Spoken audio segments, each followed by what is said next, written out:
আরেকটা লার্নিং ভিডিওতে আপনাকে স্বাগতম। তো আজকে আমরা ব্যাংক নিফটিতে যদি দেখি খুব একটা মুভমেন্ট করেনি।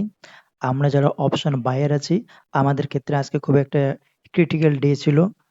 কারণ দুদিন থেকে মার্কেট মোটামুটি একটা রেঞ্জের মধ্যেই ট্রেড করতেছে।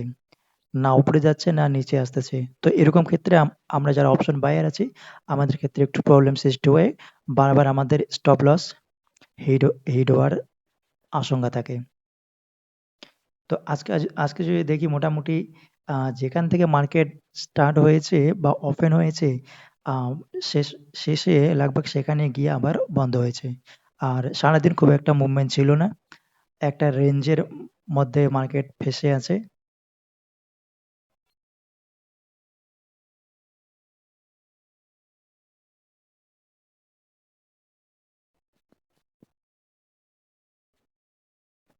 তাহলে আমরা কালকে কি করতে পারি? তো আমরা কালকে যতক্ষণ না এই আ রেঞ্জ থেকে মার্কেট অ্যা বেরোচ্ছে, আমরা ততক্ষণ অব্দি ট্রেড করব না। এখানে যে রেঞ্জটা আছে এই রেঞ্জের মাধ্যমে যতক্ষণ মার্কেট থাকবে আমরা ততক্ষণ ট্রেড করব না। যদি মার্কেট এর নিচে বা উপরে যায় তবেই আমরা ট্রেড নেব। আর যদি মার্কেট যদি মার্কেট এর আশেপাশে কোথাও ওপেনিং হয়ে উপরে উঠে যায় তো আমরা সেখানেই আ সি বাই করব। আর আমরা স্টপ লস ট্রেল করতে, করতে উপরের দিকে যাব। আ আমাদের ১ম টার্গেট থাকবে ৪৮,০০০ এবং পরের টার্গেট হচ্ছে ৪৮,২০০। কিন্তু আমরা স্টপ লস ট্রেল করতে, করতে যাবো। আর যদি নিচের দিকে মার্কেট চলে আসে তো আমরা আ ১-২ মিনিট একটু ওয়েট করব। তারপর যদি মার্কেট নিচের দিকে চলে আসে তো আমরা সেখানে পি বাই করব এবং আমাদের টার্গেট থাকবে আম আমাদের টার্গেট থাকবে এখানে আ ৪৭,১০০ তারপরে ৪৭,০০০। এখানেও আমরা আমাদের স্টপ লস যে রয়েছে আমরা ট্রেল করতে, করতে নিয়ে আসবো। আর যদি মার্কেট ওপেনিং হয় তো আমরা এখানে কিছুই করব না। জাস্ট আমরা দেখব। কারণ আমরা এদিকে হয়তো যারা ট্রেড করছে তাদের স্টপ লস গিয়েছে। তাই আমরা এখানে কোনো ট্রেড করব না। আর কালকে ব্যাংক নিফটির এক্সপায়ারি ডে আছে। তাই আমরা কালকে ব্যাংক নিফটিতে একটু সাবধানে ট্রেড করব। আ যদি আমরা নিফটিতে যাই তো নিফটিতেও সেম কন্ডিশন। আ এখানে একটা রেঞ্জ হয়েছে। এখানে যে রেঞ্জ রয়েছে এই রেঞ্জের বাইরে না আসলে আমরা নিফটিতেও ট্রেড করব না। নিফটি মোটামুটি একটু স্ট্রং আছে। যতক্ষণ না নিফটি এই রেঞ্জের বাইরে ট্রেড শুরু না করে ততক্ষণ আমরা ট্রেড করব না। এর বাইরে যদি যখন নিফটি ট্রেড শুরু করবে আমরা আ উপরে গেলে আমরা সি বাই করব এবং নিচে গেলে আমরা পি বাই করব।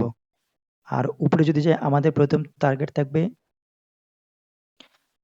এখানে ৬০০ মানে ২২,৬০০ তারপরে আমরা ২২,০০০ আম ৬০০ থেকে ৮০ মানে আমরা আ এখানে ১৫০ থেকে ১৭০-৮০ অব্দি আমরা এখানে টার্গেট রাখতে পারি। কিন্তু এখানেও আমরা আমাদের স্টপ লস ট্রেল করতে, করতে নিয়ে যাবো।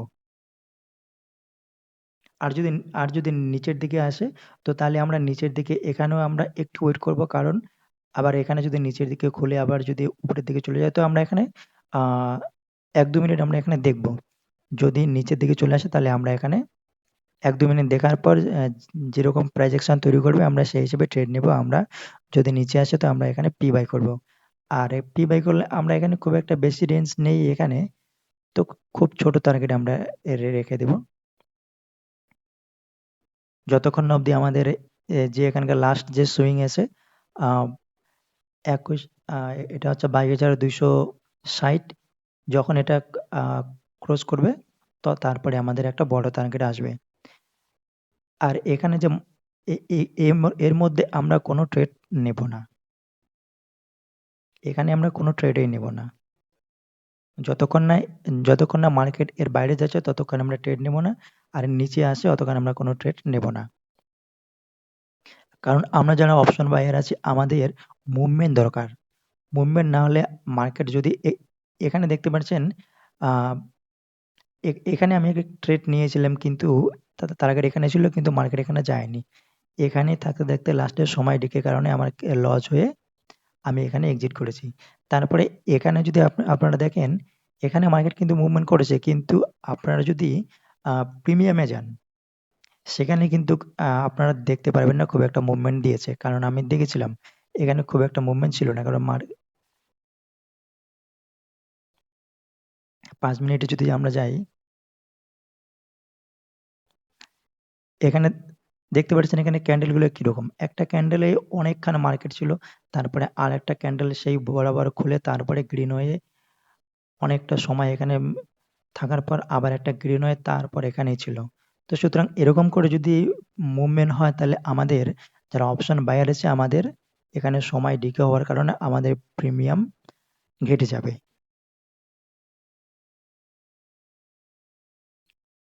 তো আজকের এই ভিডিওটি এই পর্যন্তই, ফিরে আসবো আরেকটা নতুন ভিডিও নিয়ে কালকে। এতক্ষণে ভালো থাকবেন এবং সাবধানে ট্রেড করবেন।